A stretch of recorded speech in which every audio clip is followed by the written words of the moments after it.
manera de reírnos de este capítulo. Pablito, tú, la Marcela, yo, no sé, vinimos a tratar de aprender cómo informarse. Va a ser un podcast todos los días y terminamos conversando de filosofía de vida. Y descubrimos otro animal que no le sirven los presupuestos. Que nosotros hartas veces hemos hablado que funcionan por un par de meses y después se ponen demasiado complicados. Y aquí una persona completamente ordenada con sus finanzas tampoco pudo. O sea, para mí el gran aprendizaje de este capítulo, y que la Marcela haciendo su podcast todos los días no hace una pauta, sino que se informa, qué sé yo, y con su aprendizaje logra sacar un producto. Es lo mismo en las finanzas o en lo que sea. Cuando tú ya domináis algo, no necesitáis un orden así esquemático perfecto, porque ya sabéis las reglas del juego y en dónde te podéis mover. Claro, es como aprende mucho al principio, sé Mateo, aprende todas las reglas, como decís tú, y después ya relájate un poco para que también podáis disfrutar. Sí, creo que ese es el problema cuando nos ponemos tantas restricciones. A disfrutar del capítulo. Marcela, bienvenida al podcast. Vamos a ir con la pregunta que parece que vamos a abrir con todos nuestros invitados, que ¿cuál es tu animal? No sé si animal financiero, pero animal espiritual. Animal espiritual. Bueno, primero, gracias por invitarme y quiero hacer una precisión. Ustedes son el primer podcast que me pone del otro lado del micrófono, así que no es menor, estoy un poco nerviosa, pero bueno, voy a sonar menos segura de lo que sueno en mi podcast. Animal espiritual. Fíjate que ha cambiado, es muy interesante, ha cambiado con la edad. Y antes yo decía que era el delfín porque me gustaba mucho nadar, etcétera. Y últimamente ando muy identificada con el tigre. No sé por qué. Quizás la maternidad me ha sacado de ese lado. Pero sí, mira, me identifico. Sobre todo por la resiliencia y lo astuto que es. Qué buena. Bueno, un poquito más agresivo Sí. El tigre, más depredador. El delfín quizás iba como más nadando por la vía, pasándolo bien. Esos eran mis Ahora hay una 20, misión. sí, así que creo que el delfín tiene que ver con los 20. Oye, pero yo creo que tiene que ver un poquito ahí el delfín con todo lo que le ha pasado a la Marcela. La Marcela es ecuatoriana y ya ha estado en distintos países del mundo ahí con su tema del periodismo. Yo también me imaginaba un animal ahí más acuático, una tortuga, qué sé yo, por Galápagos. ¡Una tortuga! Pero, o un delfín, pero por ahí. Y quizás ahí que nos conté un poco, Marcela, de cómo ha sido tu ir y venir por el mundo y en esta experiencia ahí del periodismo. Sí, feliz. Ha sido muy interesante porque a mí me gusta pensar que fui uno de los primeros resultados de la globalización. Yo nací en Ecuador, nací en Guayaquil, que ahora es un país más grande. Cuando yo vivía en Ecuador era un país muy pequeño. Guayaquil tenía quizás 1 millón y un poco más de habitantes. Un país muy de tercer mundo, muy... Ahora no tanto, pero bueno, todavía. Así que crecí como en un ambiente muy cerrado y siempre tuve la idea de irme, de que había algo más afuera. Y siempre tuve este impulso de querer salir. Y para mí Internet fue lo máximo. Ustedes son de otra generación, pero yo fui de la primera generación que llegó el Internet con el teléfono y descubrir que ese mundo era más... Ah, sí, muy bien. Así que descubrir que ese mundo era más accesible, de repente fue de verdad decir, o sea, puedo hacer eso, puedo salir. Y el periodismo me ha llevado a varias partes. Me llevó a Chile, que es la otra parte de mi corazón. Yo comencé mi carrera en Ecuador. Entre medio viví 1 año en España haciendo un programa que se llama el programa Balboa y viví en Madrid. Volví a Ecuador después de ese año y al poco tiempo, yo creo que 3 años después, me mudé a Chile. Y ahí hice la segunda parte, quizás la más importante de mi carrera profesional, porque fue cuando me comencé a enfocar en economía y finanzas. Antes yo cubría mucho temas internacionales, de política internacional, estaba muy metida en el conflicto en Medio Oriente, vinieron los atentados de las Torres Gemelas, etcétera, la guerra en Irak. Y cuando llego a Chile, lo primero que cubrí fue el Transantiago, de hecho, pero cuando llego a Chile me comencé a especializar en temas económicos y financieros y para mí ese fue un gran cambio. Después de casi 8 años en Chile me fui a Frankfurt, seguí colaborando en ese entonces con El Mercurio, luego pasé por Pulso, ¿Qué pasa? Y luego Financiero. Espera, Marcela, Y de... Sí, por amor a Frankfurt. sí, y a Chile también. Estamos Sí, todos en el sí, mismo sí, barco. no, y el cambio a Chile también. Pero bueno, antes de ir a ese punto, sí, bueno, y de Frankfurt hace 3 años y medio cambiamos a Londres. Pero sí, bueno, el periodismo me ha permitido vivir en diferentes lados y siempre he llevado la carrera conmigo, pero sí, efectivamente mis cambios han sido por amor. Mi madre no está muy orgullosa de eso, pero al final todo ha resultado bien, digo. Pero eso creo que ahora desde la pandemia se ha hecho mucho más común, el trabajo remoto y uno cambiarse del lugar donde vive, pero seguir trabajando por el mismo lugar. Y esto lo lleváis haciendo como 20 años. ¿Has visto un cambio como el resto de la Sí, gente en esto, en cómo también perciben tu, sí, tu trabajo? me pasó una cosa muy curiosa. Bueno, yo hago esto, trabajar para Chile desde que estoy en Europa desde hace 10 años y medio, o 11 años, 11 años. Y para mí fue todo lo contrario, cuando la gente se metió a su casa por la pandemia y decían, es lo máximo el trabajo remoto. Yo decía, no, pero yo extraño la redacción, yo extraño a mis compañeros. Lo más interesante fue que después de trabajar muy sola, o sea, siempre he tenido muy buena relación con mis editores y colegas, pero siempre muy autónoma, muy sola. Pero de repente con la pandemia, las reuniones de pauta, que se le llama estas reuniones de los periodistas con los editores, donde se deciden los temas, eran online y todo el mundo estaba online, entonces estábamos todos en el mismo barco. Así que curiosamente, para mí ha sido casi un poquito volver a la redacción, aunque no es lo mismo, pero me permitió más bien acercarme a mis compañeros. Pero sí, yo estoy en teletrabajo desde hace mucho tiempo ya. Oye, Marcela, yo ahí veía tus pegas, bueno, el Mercurio, hiciste algo en el libro, hoy día estáis todos los días en el primer clic y también escribís también para el DF. Y quería irme un poquito al tema del idioma en este mundo globalizado como tú. Mm, ¿Cómo ha sido el rol del inglés? Yo sé que hoy día tú estás estudiando en el King's College y ahí yo creo que también después podemos hablar un poquito de eso.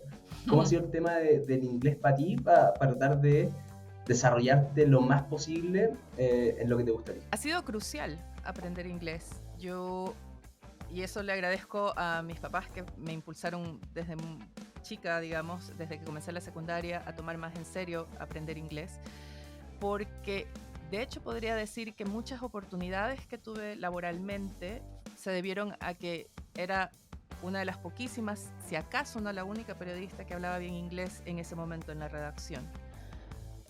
Entrevistas a personajes internacionales, Nobeles de economía, empresarios, no sé, el CEO de BlackRock, Christine Lagarde, la directora del FMI, son personas que no les gusta dar entrevistas con traductores, sino que les gusta dar las entrevistas en directo.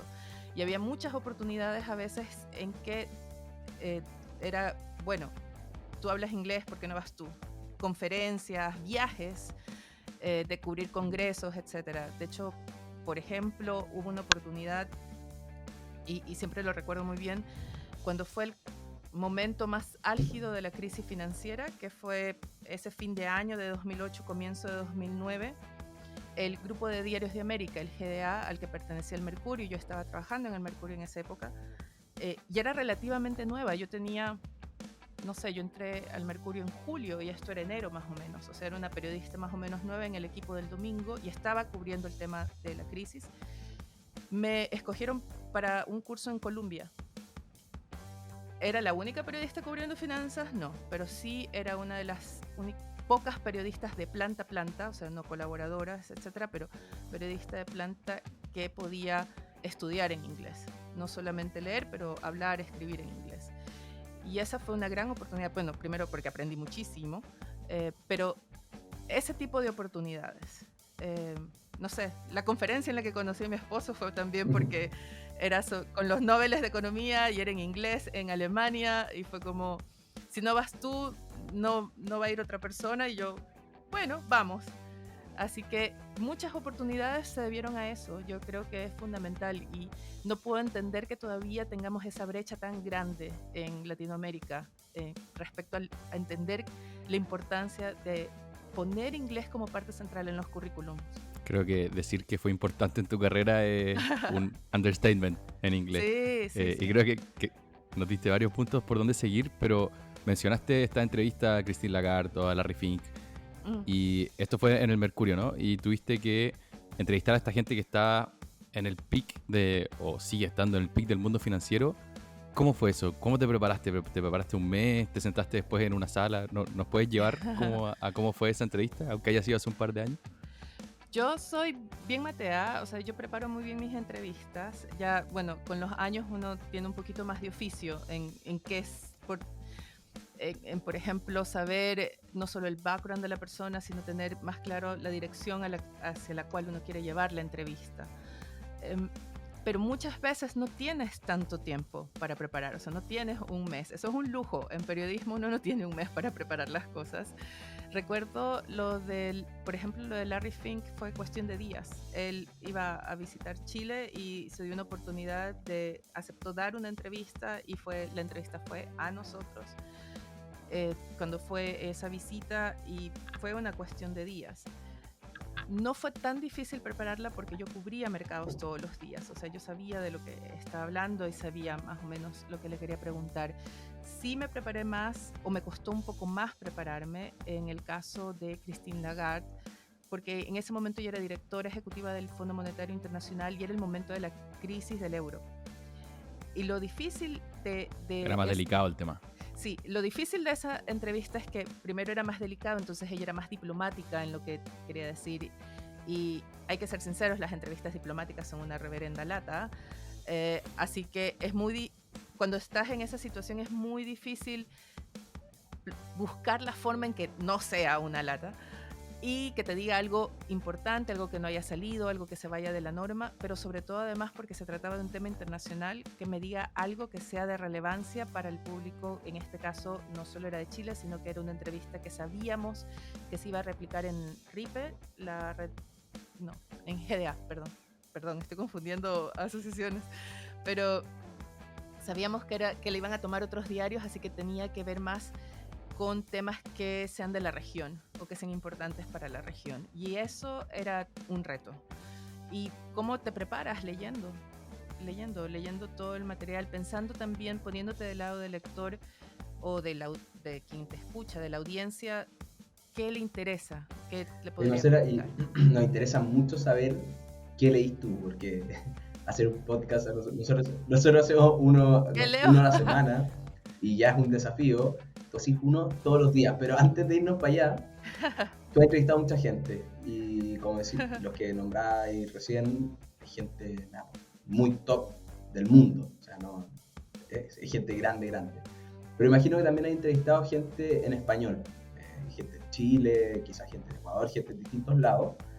Y yo creo personalmente que en Chile, en donde sea, en Perú, en Argentina, donde sea, hay gente igual de inteligente que Christine Lagarde o que la Fink o lo que sea, pero el idioma o no sé qué más puede ser, qué combinación de cosas puede ser, que hace que sean personajes mucho menos relevantes.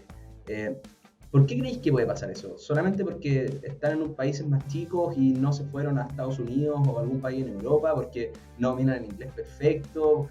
¿Por qué creéis que puede pasar eso? Porque yo creo que tú coincides en lo que decía, y hay gente igual de inteligente en todos lados. Sí, no, definitivamente. Hay gente inteligente en todos lados. Te puedo mencionar incluso amigos míos que encuentro que son de verdad muy inteligentes y que digo, wow, esta persona la deberían escuchar más o debería tener una plataforma más grande. Pero yo creo que hay dos cosas. Primero, el tamaño del mercado en el que estás importa. O sea, puede haber alguien muy inteligente, en este caso en Ecuador, pero es un país pequeño, entonces si eres el CEO de un banco en Ecuador no es tan relevante como si fueras el CEO de BlackRock, está clarísimo. Entonces sí tiene una relevancia en qué mercado estás, pero también te podría decir que de parte de los medios tenemos cierta tendencia a pensar que porque está en una institución extranjera, entonces tiene como mayor peso de alguna forma. No sé si es credibilidad, pero al menos mayor peso. Y también eso pasa mucho, encuentro yo, en el tema de economía, finanzas internacionales. Entonces puedes tener un muy buen economista local que te puede explicar el tema muy bien, pero se tiende a llamar al Research Assistant o al analista asociado de Banco X, que quizás no sabe tan bien, o sea, o no es mucho más experto, pero tiene lo que en Argentina le llaman la chapita del banco extranjero, digamos, ¿no? Entonces, sí creo que ahí hay un sesgo. Y a los latinos como que nos gusta también nos gusta el gringo, nos gusta el europeo. Es como una admiración. Sí, de todas maneras. Sí, de todas maneras.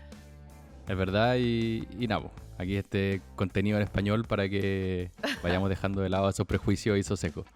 Oye, pero Marcela, Francisco la dejó ahí dando bote y creo que es la pregunta que más me interesa, pero es cómo al final, ¿qué consumes tú? ¿Cómo te nutres de contenido para, como dice Francisco, sacar un podcast todos los días, que ya es difícil, y además estar siempre como en el loop, me imagino? ¿Cómo filtras? Yo creo que es eso, estoy siempre en el loop, lo cual es un problema a veces, pero a ver, Primer Click tiene una ventaja y es que es mi hijo, es mi tercer hijo, y es muy yo. Y esa fue una de las primeras condiciones que yo puse para hacer Primer Click, y es, soy yo, lo manejo yo y hablo libremente. Porque primero por el tiempo escaso que hay, no hay tiempo para estar pimponeando ideas, etcétera, con nadie más. O sea, Primer Click lo hago yo desde mi oficina, estudio / y básicamente lo que busco con Primer Click es pensar que tengo una conversación con alguien y le explico lo que yo estoy viendo en los mercados. Mi objetivo es tratar de explicarte algo que quizás no lo vas a ver en los titulares normales, porque para eso puedes consumir cualquier otro medio, digamos. ¿Y cómo hago eso? Hago un ejercicio que desde que comencé mi carrera periodística yo siempre he tenido un sesgo muy pedagógico, si quieren, al periodismo, y es pensar en el periodismo como una vía más de educación, ¿ya? De transmitir conocimientos, de explicarle el mundo a quienes leen, a quienes escuchan, etc. Entonces, ¿cómo hago Primer Click? Me despierto y comienzo a consumir los primeros insumos, que son diferentes reportes o artículos o, no sé, el típico newsletter con headlines, con titulares de diferentes medios, pero te estoy diciendo que leo dos en alemán, que es el Frankfurter Allgemeine Zeitung y el Handelsblatt. Handelsblatt vendría a ser como el Financial Times, diario financiero, Expansión, pero alemán. Ahí les he nombrado varios también. Expansión, El País un poco menos, pero más Expansión, Financial Times de cabecera. Acá hay dos medios muy especializados en Londres, que es CTM y Financial News. Le doy una vuelta siempre a CNBC, que siempre es como un poco más popero, pero te da un poco el sentimiento como de lo que están hablando los inversionistas retail o de lo que les importa a los inversionistas retail. Me conecto a Bloomberg Televisión muy temprano en la mañana para saber más o menos de qué se está hablando. Y bueno, Reuters como insumo de noticias. Y ¿Leí revistas el fin de semana, tipo Economist, Barron's o cosas de ese estilo? ¿O es más por el otro lado? No tanto, fíjate, no leo. Si hay algo interesante en The Economist, que usualmente lo chequeo por el tema de qué cobertura están haciendo de América Latina, por ejemplo. Sí, o si hay algún tema, por ejemplo, el de la última edición, el tema líder era si China ya estaba alcanzando un peak en su expansión. Es un tema que me interesa mucho y por eso lo leo. Pero no soy de muchas revistas el fin de semana trato de leer otra cosa. Por ejemplo, leo el London Review of Books, o London Books Review, que es más de ensayos y de filosofía y literatura. Como que me salgo un poquito de... Trato de leer ficción el fin de semana. Para quienes no sepan, estoy escribiendo una tesis, así que en las noches a cambio leo sobre transición energética, política económica, así que digamos que de lunes a viernes es no ficción y el fin de semana trato de dedicarlo más a ficción. Está bueno hacer la mezcla porque de alguna manera, a ver, yo que te llevo conociendo desde hace un tiempo y te escuchamos harto y nos juntamos en Londres a comer y todo, y ahí me contabas un poquito que a ti te gusta mucho tener opinión. Sí. Y creo que es algo súper válido, sí. Más que válido, algo súper necesario en el mundo del periodismo, porque muchas veces hay un mundo del periodismo súper descriptivo. Pero tú tienes opinión y creo que por eso te ha ido tan bien y por eso le pusiste la condición al DF de, oye, yo hago esto, pero lo hago a mi pinta. Pero leyendo otras cosas también uno logra tratar de sacarse sesgos personales que es imposible no tener. ¿Y cómo lo manejáis tú? ¿Cómo hacís para, ok, yo creo esto, pero ¿sabéis qué? Este reporte está súper bueno, lo que están diciendo acá está súper interesante y quizás debería salir un poquito de lo que yo creo para poder comentarlo también, porque hay una audiencia que no toda piensa igual que yo? ¿Cómo lo hacís para manejar eso? Yo creo que el secreto está en ser, voy a usar un término que se puso de moda en Chile, y es ser bien amarillo, ser bien de centro. Sí, yo tengo mis preferencias, tengo mis ideas. Yo creo que quien me escucha todos los días en Primer Click sabe muy bien qué pienso, digamos, sobre el rol del Estado, de los privados, etc. Pero sí soy una persona que le gusta leer de los dos lados. O sea, por ejemplo, yo no leo solo The Guardian, leo The Telegraph también, para saber qué están diciendo al otro lado. Y yo creo que es muy importante no subestimar o desechar inmediato la voz del otro. Y eso es algo que a mí me complica mucho, por ejemplo, cuando se dan los resultados electorales. Cuando tú lees en la prensa o los políticos diciendo es que la gente no entendió, o es que cómo pueden haber votado eso. Bueno, quizás el problema está en que nadie los escucha y por eso hablan en las urnas. O sea, ¿por qué no nos detenemos todos a entender por qué? Me voy a salir de Latinoamérica. Hablemos de Estados Unidos y la elección de Trump. ¿Por qué en lugar de decir que todos los que votaron por Trump son de esta forma, por qué no entender por qué votaron por él? ¿Qué les ofrecía? Y ese es un ejercicio que a mí me gusta hacer también en las cosas que creo o no creo. Por ejemplo, yo soy de las personas que no estoy de acuerdo con ese activismo climático fatalista, pesimista, que destruye, ¿no? No estoy de acuerdo con eso. Creo que la humanidad es lo suficientemente inteligente para desarrollar tecnología, ponerse de acuerdo y superar los retos. Lo hemos hecho toda la vida, ¿por qué no lo podríamos hacer ahora? Y para eso se requiere una visión constructiva. Entonces yo tengo esa posición, pero tengo que entender primero de dónde viene el otro lado, incluso para estar de acuerdo o no. Entonces yo soy alguien que me gusta leer mucho del otro lado y no quiere decir que vaya a estar de acuerdo, pero creo que es un error cuando de cualquier parte simplemente desechamos a quien no piensa como nosotros.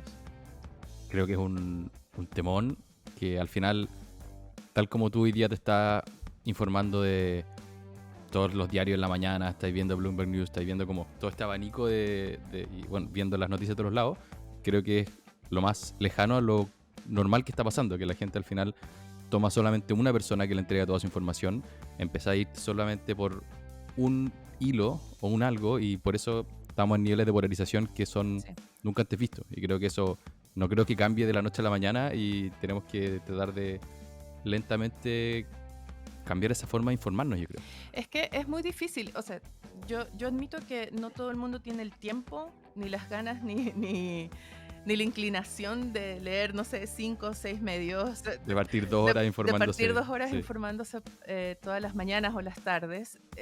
Pero sí, bueno, y en parte esa es una de las motivaciones para hacer Primer Click. Es mi versión. O sea, yo te entrego un resumen, pero lo admito, mi resumen. Y quien me escucha o quien me lee, porque tiene un newsletter también el podcast, tiene que saber que soy yo. Y tiene que estar consciente de que es una persona contándole algo. Y esa persona tiene que hacerse cargo de, después de leer mi newsletter, hacer clic o ir y buscar más. Yo no me puedo hacer cargo de ello. Yo hago mi mejor esfuerzo, o el más honesto al menos, pero sigo siendo una persona. Y había la idea de que la tecnología iba a resolver ese problema, porque la tecnología tendría que ser imparcial, la tecnología tendría que ser no sesgada, pero lo vimos en Facebook, lo vimos en Twitter, siempre detrás detrás de un algoritmo está alguien que lo diseña y a través de ahí se ven ciertos sesgos también y ciertas tendencias. Entonces, a mí sí me preocupa, algo que me preocupa mucho es esta idea o esta tendencia que tenemos de quedarnos en una sola burbuja, ¿no? Hace poco, por un tema X, me metí a navegar en Discord y es sorprendente cómo hay gente que pasa solo ahí, en ese grupo de Discord, por ejemplo, pero que tú te metes a ese grupo donde la gente ya piensa como tú. Entonces solamente te vas a alimentar de, como decir, de, pongamos comida, vas a comer solo arroz si estás en ese grupo, ¿no? No vas a acompañarlo con nada más. Así que a mí me preocupa mucho eso. Estás estudiando en King's College. Sí. Y yo creo que, no sé si fue coincidencia o no, pero tiene un poquito de esto mismo, es quizá una escuela distinta al pensamiento que tú mostrás en el primer clic.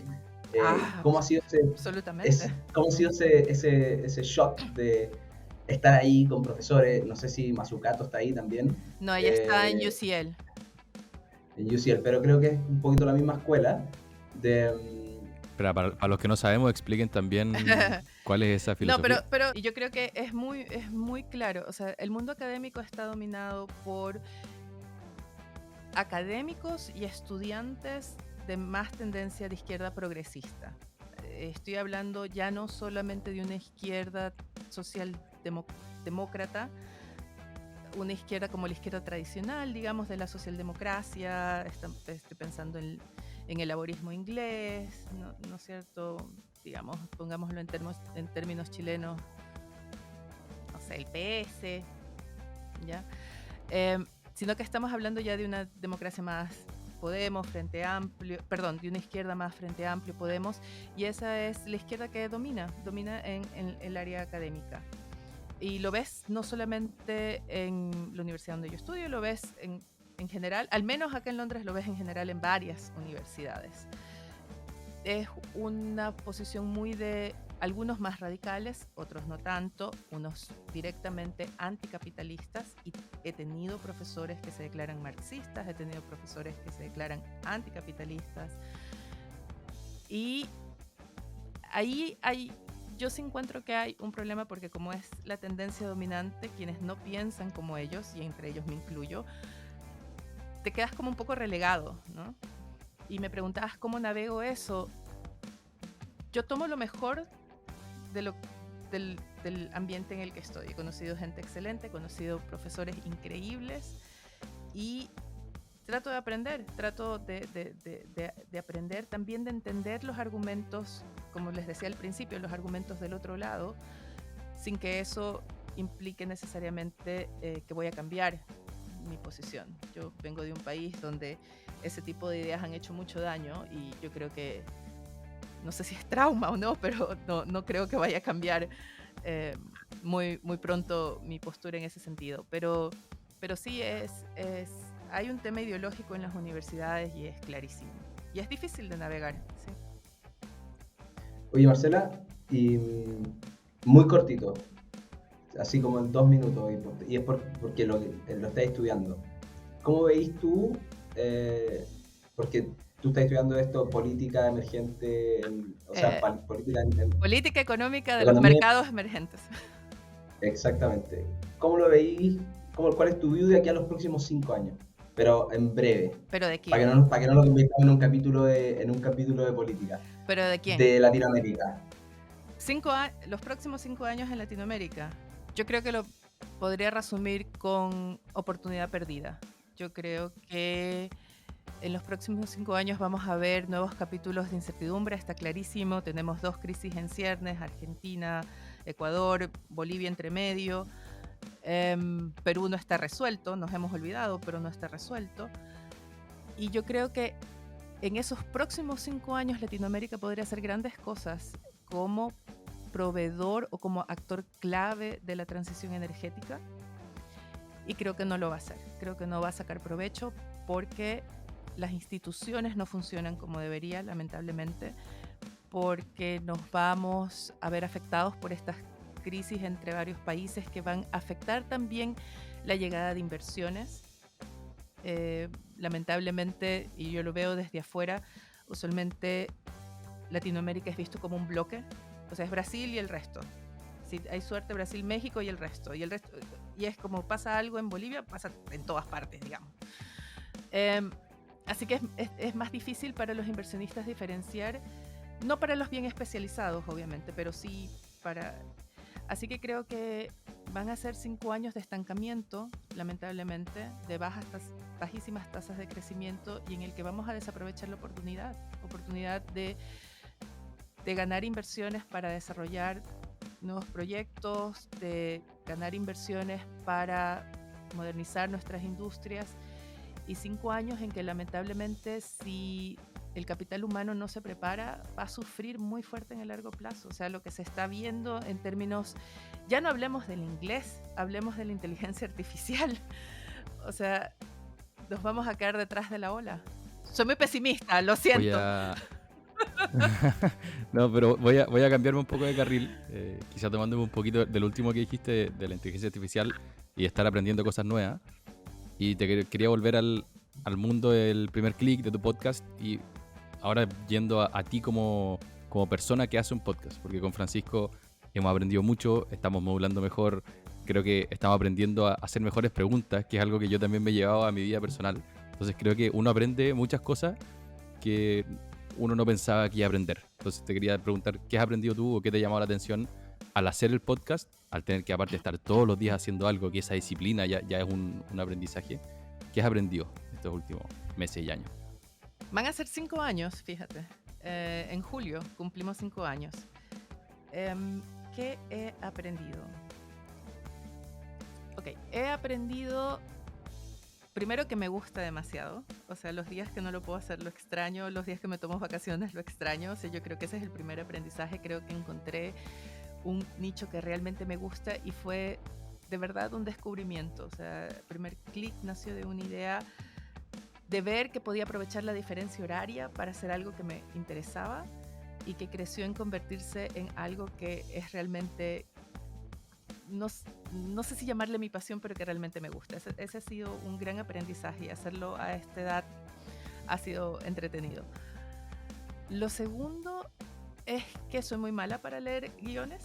Intenté, los primeros podcasts escribí el guión antes y descubrí que no funcionaban tan bien porque soy muy mala para ello, así que ahora tengo un punto. Es difícil que parezca natural. Nosotros tampoco somos muy buenos para eso. Es espantoso, a mí no me sale. Así que lo que sí tengo claro es de qué voy a hablar, pero no... Primer click no tiene script. Entonces, a veces, de hecho, ahora me piden que ponga el texto y es como, lo siento, no puedo porque no tengo. ¿Y qué he aprendido? Que hay que creer en las ideas que uno tiene. Yo soy muy mala emprendedora, muy mala, siempre he tenido muy buenas ideas. Y luego las veo realizadas por otras personas y está todo bien. Pero creo que la mejor lección ha sido creer en que esta era una buena idea, en que este era un buen producto, en que había un nicho para ello. Y demoró. El primer año, no sé, no quiero ni pensar cuántos teníamos, creo que si me escuchaban 100 personas, era porque la gente leía el newsletter, que siempre ha sido el producto más fuerte. Y el podcast costó mucho más, pero yo tenía fe en el podcast. Yo tenía fe en la idea de que la gente se levante y escuche un resumen de noticias económicas, financieras, contadas amablemente, espero que así sea, todas las mañanas. Y ha demorado, pero en los 2 últimos años hemos despegado. Entonces sí, los 3 primeros años fueron de cosecha, de mejorar el estilo, como ustedes dicen, la modulación, de saber un poco cómo hablar, etcétera. Y los 2 últimos años ha despegado más fuerte y estamos ahora teniendo también cierta exposición regional y eso me llena de mucho orgullo. Así que yo diría que eso, tener fe en la idea. Saberla adaptar, bueno, pero tener fe. El gran ejemplo de interés compuesto.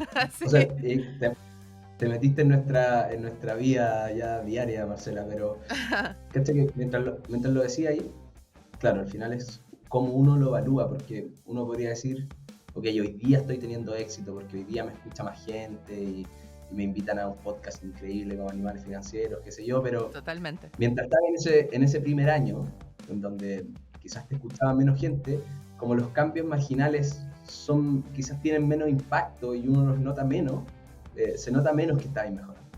Pero probablemente estáis mejorando igual que ahora.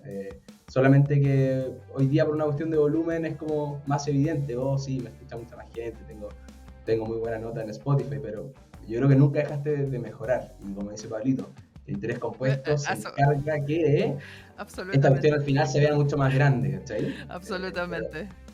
Un gran yo ejemplo, creo que va por ahí. efectivamente. Sí, efectivamente. Y ahí tú decías, oye, ¿sabes qué? No me funciona el guión, porque no, me atrapa, que me pone duro, qué sé yo, pero es probablemente porque tú manejáis perfecto ya los temas, sabéis cómo hacerlo, tenéis un orden, y cuando uno maneja algo, lo puede hacer bien. Es importante porque yo primero escribo el newsletter. Hay que recordar que Primer Click tiene un newsletter, entonces yo antes de grabar ya escribí el newsletter. El podcast no es el newsletter hablado, no lo leo y no es. De hecho, hay temas que abordo en el podcast que no los abordo en el newsletter, que es más corto. El newsletter son cuando se me va la mano y no me logro editar a mí misma, quizás un poco más largo, algo más de una carilla, pero si no, trato siempre de que entre en una carilla de Word, digamos, en, no sé, 4 o 5 párrafos, no más. En el podcast sí es más libre y puedo hablar de muchas cosas. Hoy hablé de fútbol, así que... Pero a lo que quería ir es, de esto cuando uno lo maneja, tiene más espacio para hacer lo que uno quiera. ¿Cómo es eso en tus finanzas personales? ¿Qué tan bien las manejáis? ¿Cómo lo ordenáis? ¿Hacéis un presupuesto? ¿Dejáis algo para ahorrar siempre, para invertir? Quizás ese es un mundo, a pesar de que tú trabajáis en finanzas, manejar la plata personal y vale un tema y es distinto a saber, no sé, de economía o de lo que sea. Absolutamente, es cuando a veces uno predica pero no, pero no practica. Para ser súper sincera, yo comencé a poner más orden, digamos, en mi finanza, o a ser más consciente de mi manejo de finanzas personales, te diría que hace un par de años, yo creo. Antes iba muy con la corriente, digamos. O sea, llegaba a fin de mes, ahorraba aquí y allá, pero nada así como muy... A pesar de que hablo de finanzas, etcétera, yo creo que tiene que ver también con esta idea que tenía al inicio, como está empleada en un medio, estamos obligados a no tener inversiones, o si las tenías que desclasificar. Y está bien que lo hagas, porque si no, no sé, estaría muy mal escribir de una empresa en la que tú tienes inversiones. Y yo creo que tenía ese sesgo desde entonces, digamos. Lo he superado y yo diría que desde hace un par de años fui mucho más consciente de decir, ok, voy a construir este fondo, no sé, diferentes nombres, no sé cómo se le llama en español. El nombre en inglés no es muy amigable para las audiencias generales, pero es un fondo que uno debe tener para cualquier emergencia. Se dice que si quieres renunciar a tu trabajo y que te pueda cubrir, etcétera. Y hay otro fondo que es... el fondo Chao Jefe le decimos nosotros. Es más amigable, ¿viste? En inglés no suena tan bonito. Sí, porque no es una palabra tan bonita.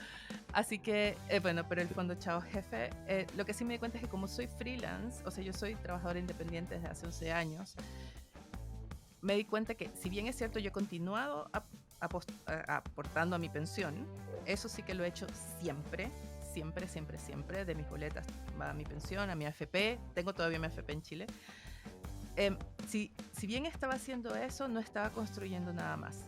Tiene que ver también, el manejo de finanzas es diferente cuando uno está en pareja, cuando uno está solo, y a veces cuesta hablar de esos temas. Yo tengo suerte de estar casada con alguien que habla muy libremente de esos temas, así que ha sido bastante fácil coordinarnos.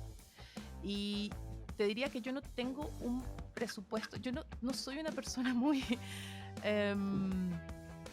no sé si organizada es la palabra, porque siempre logro hacer lo que tengo que hacer y lo hago a tiempo, siempre estoy en mis deadlines, pero no sé si soy caótica, pero no soy muy obsesiva de reglas, de escribir en un Excel, no sé, tengo mi agenda y con eso me basta, digamos, pero Sí, así que no te puedo decir tengo un presupuesto de tanto por ciento para mis compras y tanto para, y si se me pasa entonces ya no gasto más. No, yo no puedo hacer eso. Lo he intentado, créeme que lo he intentado hacer como 3 veces un presupuesto mío para la casa y me agoto. Tengo tantas cosas que hacer que es como, no me puedo poner una tarea más, pero lo que sí hago es ahorrar aparte de mi ahorro previsional. Nosotros tenemos un ahorro que es de familia, digamos, que es un ahorro que es como del patrimonio familiar, digamos, que aportamos cada mes un poquito, cada trimestre en realidad. Y aparte, yo tengo el mío, yo sé que mi esposo tiene el suyo, que también es como una pensión privada, y para mí es un ahorro que tiene más bien de largo plazo, que está pensado para complementar mi pensión, muy consciente de que como trabajadora independiente lo que me va a generar mi AFP no va a ser suficiente para el estilo de vida que yo quiero tener cuando tengo 80 años, ¿no? He tenido esta conversación incluso con mi esposo, que es como, pero bueno, pero si, no sé, vamos a estar juntos y vamos a envejecer juntos, etc. Y sí, ojalá, pero yo creo que es muy importante que aunque se tenga ese proyecto de largo plazo, las mujeres no dejen de construir su propio fondo, sus propios ahorros.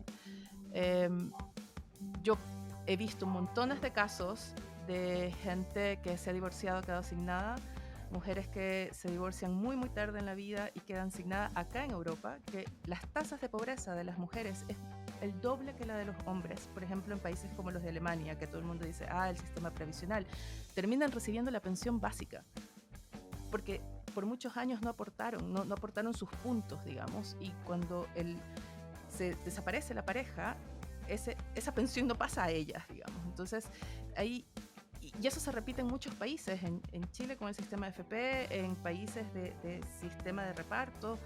En ese sentido, yo creo que más allá de los fondos del chao jefe o de emergencias, que siempre vale la pena tenerlo, es una obsesión mía que las mujeres construyan su propio patrimonio y su propio fondo, porque además somos las que vivimos más años, si tenemos suerte. Además, 5 años más que los hombres. Así es. Pero creo que mientras decías todo eso, mi cerebro pensaba, yo también.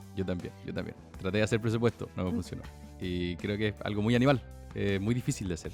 Para la mayoría, hay gente Yo que sí creo lo que hay puede. gente muy ordenada, muy esquemática con sus cosas, que puede seguirlo. Yo creo que es mi parte rebelde un poco de irme contra las reglas, de no quiero una regla más, no quiero un Excel que me diga que no me puedo comprar el takeaway indio esta semana porque se me pasó el presupuesto.